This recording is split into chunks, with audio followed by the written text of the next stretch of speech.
Today we will discuss the GRC lead interview questions. These questions may applicable from 5 to 10 years of experience. Let's discuss question number one. So these are the questions which I included in this, and these are the real faced interview questions. Question number three is a situational based, and question number one and two is just may interviewer asked to judge your knowledge, and question number four is from the PCI. So these all questions popping up here from the different fields. Like this is from the risk management.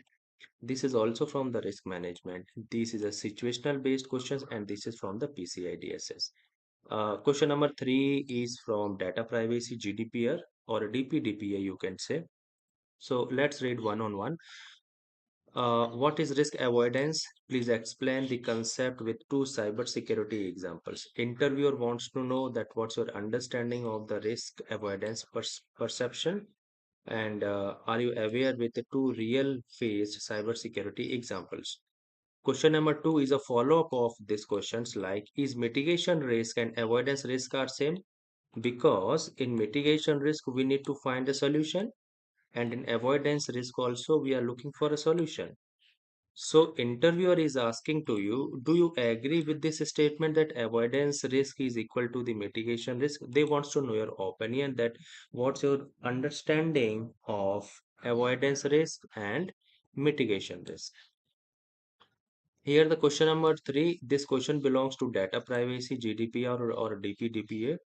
So you are traveling from Chennai to Delhi and observe that only Chennai tourism advertisements are coming when cab in Chennai, and when cab arrives in Maharashtra, only Maharashtra tourism advertisements are coming. In this example, these are the entities. First entity involved here, advertisement company. Second is involved as a cab company, you can say Ola or Uber. And third is the GPS company. So, question is which of these control is joint controller? Which of this entity comes under processor? You can take 4 minutes of time, but give answers with the justification. So this is a situational based. And last question is, what is the function of the firewall in PCI DSS? They only wants to know the functions. Okay. So how to give answer professionally? Let's discuss one on one. So here the question number one. What is risk avoidance? Explained with concept with two cybersecurity. So risk avoidance means what? Risk avoidance means you are completely eliminating the risk. So risk avoidance means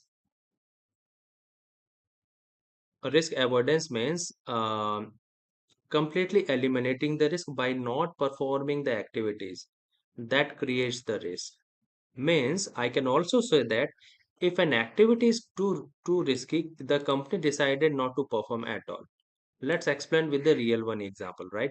See, you are going over a bridge, right? And you are knowing that bridge is damaged and may have chances to collapse. So risk avoidance is do not use the bridge. Take other optional route. So the risk is completely removed. So what I mean to say here, risk avoidance, right? You are not performing the activity. Why? Because the bridge is too damaged, and if you decided to travel from the bridge, and this may college, and you may suffer from a heavy consequences. So risk avoidance is just eliminating the risk by not performing the activities, right? Okay, here the example. Risk. Employees may connect infected USB devices that introduce malware or ransomware. So avoidance is the company completely disable USB on all the computers, right? Two, because if USB devices cannot be connected, the malware risk from the USB drive is completely eliminated. So risk avoidance is right, completely block the USB devices. So because by performing blocking USB devices, the rest of the pending, the follow-up risk regarding malware and the ransomware already avoided. So risk avoidance is right. You are avoiding the risk by disabling the USB port on all the computers. So this is a good example of the risk avoidance. Second A example. The risk is at attackers may exploit RDP to gain unauthorized access. So avoidance is the organization completely disabled RDP from the internet. Results, the RDP risk is removed.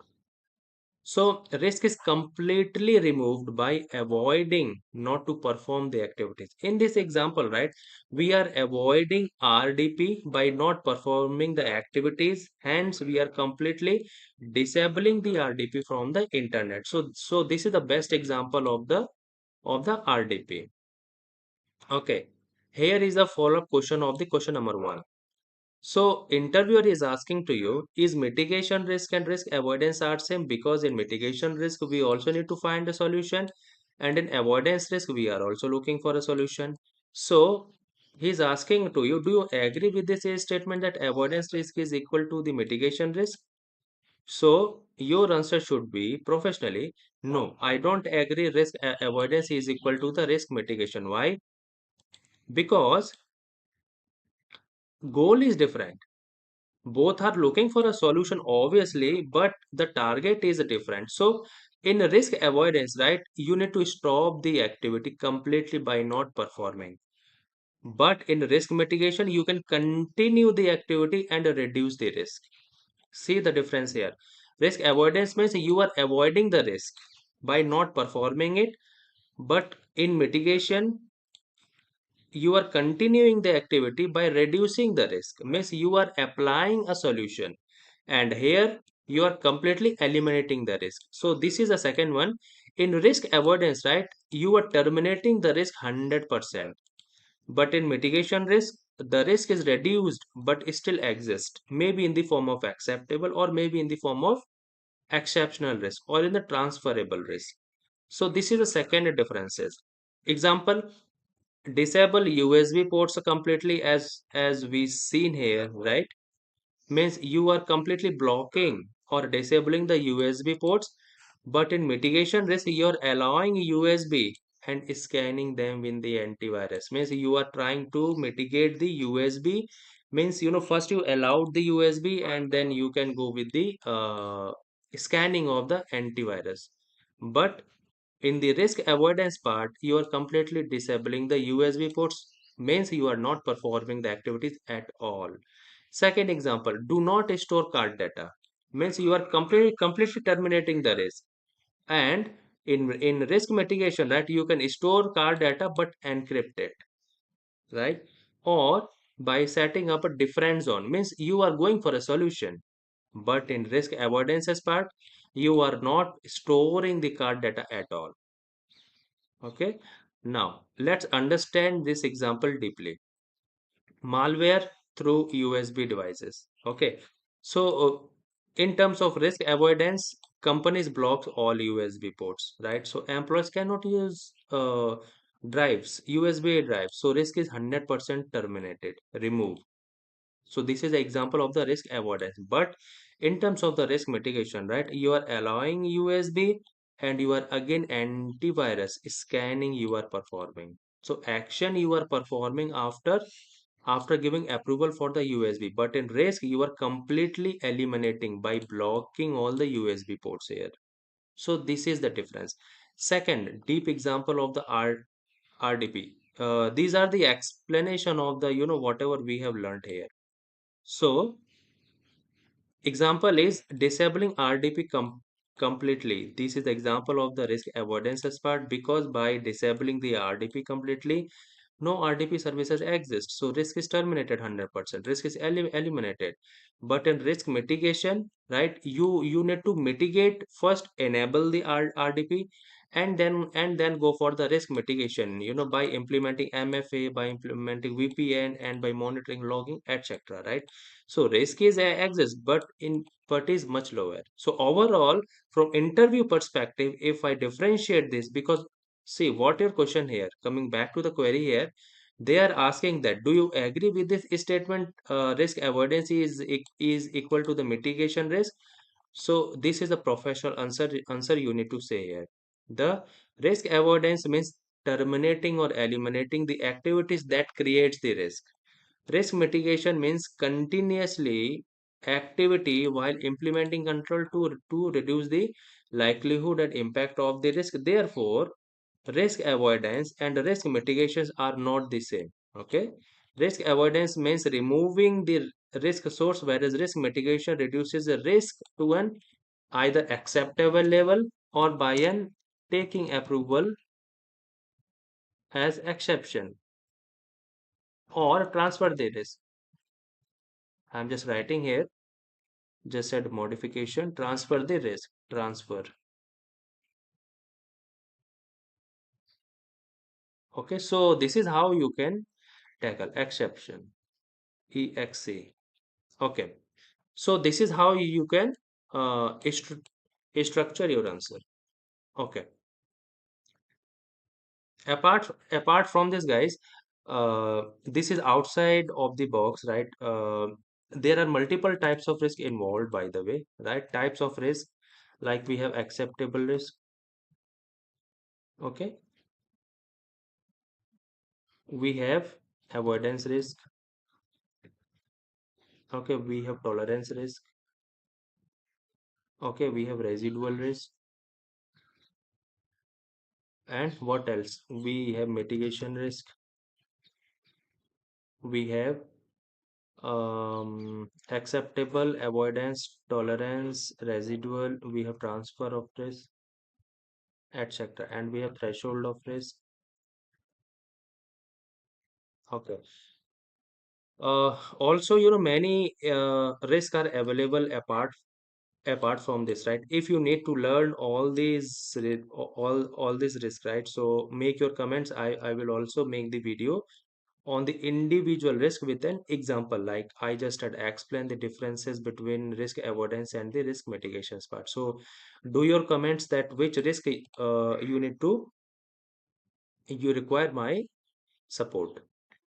So coming to the spelling of the transfer is not correct, transfer risk. Okay, so coming to the question number 3. This question belongs to the data privacy, DPDP or GDPR, you can say, and this is a situational based. You are traveling from Chennai to Delhi and observe that only Chennai tourism advertisements are coming when cab in Chennai, and when cab arrives in the Maharashtra, only Maharashtra tourism advertisements are coming. In this example, three companies are involved. Number one is the advertisement company, second is cab company, and the third one is the GPS company. So my question is, okay, my question is, which of this which of these entities are the controller, which of the entities are the joint controller, and which of the entities are the processor? Take your time of the 4 minutes and give answers with the justification. So I am leaving the right answers on you guys. You can try your answers and you can do the comments, and let's see how many answers are correct, and then I will disclose the answer once I have know your answer, because this question is situational based, so I am leaving on you. Question number 4. What is the function of the firewall? There are specific function of the firewall. Requirement number 1, installation and maintenance of the firewall. So let's see what the right answer is. So this is a structure of answers you need to design as a professional. So in PCI DSS, the firewall is used to protect the cardholder data from unauthorized access and cyber attacks. A firewall acts as a security guard at the gate, allowing only authorized traffic to enter or leave the network and blocking unwanted traffic. This is the function. Firewall is used to restrict the unauthorized access, right?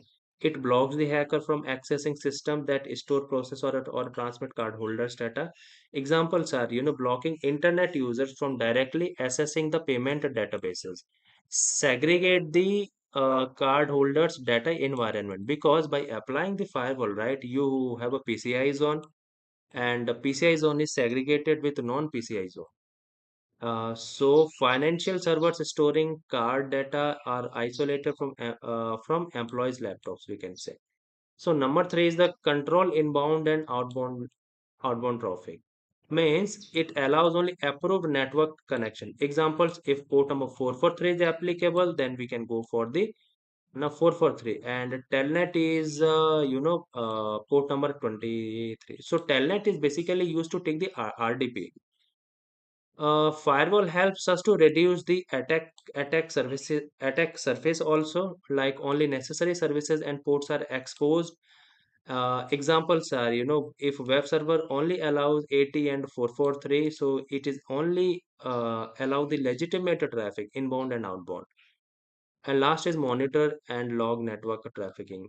Uh, you can check the logs by using the firewall that from where you are getting the connections inbound and outbound. So it records network activities for securing, monitoring, and investigations.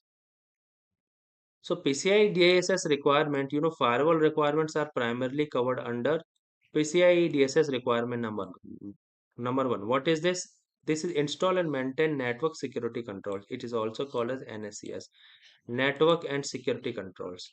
So under firewall, firewall routers, similar network security controls helps organization to protect cardholders data and restrict unauthorized network access. So overall, how to design your answer.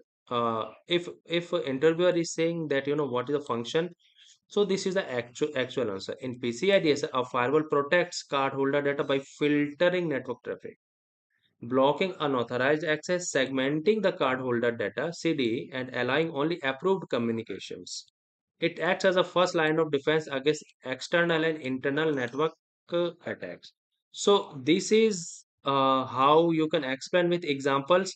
But if they are looking for the exact answer, so this is the right answer you can say, right? That network firewall is used to filtering the network, blocking unauthorized access, segmenting the CDE data, and allowing only approved communications, and it acts as a first line of defense.